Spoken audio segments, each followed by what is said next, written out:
Okay, so the final episode, let's just get straight into it. Coming off of the biggest episode of the series, I'd say, Rudy is finally returning home now. He was very impatient remembering the warning from the man god about regretting a decision that he made to go to Begarit, so he searched frantically for his family. I can't blame him for this either. Dude starts to have a panic attack, but they are home and they're well.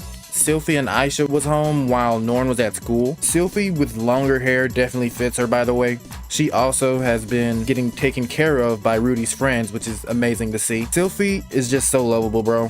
Her and Rudy shared a moment. Also, sorry if I skip a lot in this, but now the entire family and the party's at the home, so Rudy shares the bad news, of course.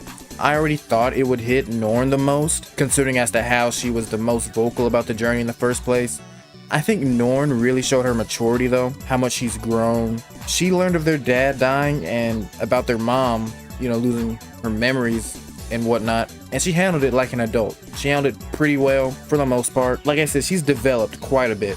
She actually told Rudy that if he couldn't get the job done, then nobody could have, because she knows of his abilities at this point. She cried, of course, but she handled it well. Also, Norn took Paul's sword. After he died, he had left some things behind. Rudy also is taking in his mom, which I believe is great of him, to take responsibility and just bring his whole family with him. So now they're all together again, and that's very good to see. That made me smile a little bit. Also, the party finally leaves Rudy, leaving him home with his family. Elenise definitely deserves her props for all of what she's done so far to help Rudy. Now she gets to be with Cliff and they can be happy, which is also really great. Rudy also tells Sylphie about Roxy, like we all knew what he was gonna do. Even Norn was pretty mad at the idea. At least in the beginning, it kind of made me laugh because she kind of had a point. We have to remember that this world's values are way different from ours. Only people of a certain religion really have to go by the rules of sticking faithful to one person. Even Sylphie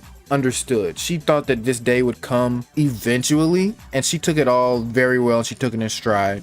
But yeah, Norn was just tearing into Rudy, man, which it was deserved because he did say he'd stay loyal, but he did grovel and beg for forgiveness and for her permission to marry Roxy, of course. But yeah, like we've seen in the past episode, he even knows that it's bad because in his old world it was frowned upon. But like I said, in this world it's pretty normal. But Sylphie, like I said earlier, she was just so understanding, bro. She is the absolute best girl in the series because I definitely would have been heated the fuck up. She was just smiling and happy the entire time while talking to Rudy and Roxy. But I do think Norn has the right to be mad because Sylphie was worried about him this entire time, but she does have to understand that her dad did the exact same thing and her sister was born the same way, which we do get, confirmation that she knows about it, of course, and she kind of regrets being mean to Roxy and Rudy for judging them when her dad did the same exact thing. Yeah, Roxy and Sylphie, they're just really nice to each other. They have a nice, wholesome relationship. You wouldn't think they would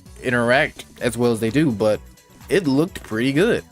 And finally at the end, we get to see Rudy and Sylphie's kid. Her name is Lucy, and when I saw this scene, bro, it made me so happy for Rudy because he just looks overcome with emotion. Everything that he's done to come through to this point, in his old life he wasn't really in society at all. He really had thrown his life away. He didn't feel particularly fond of that world. He had given up on everything, and in this world he now is starting a family. He has 2 wives. He has 2 younger sisters with him. He has his mom. He has, I guess you could call it a stepmom.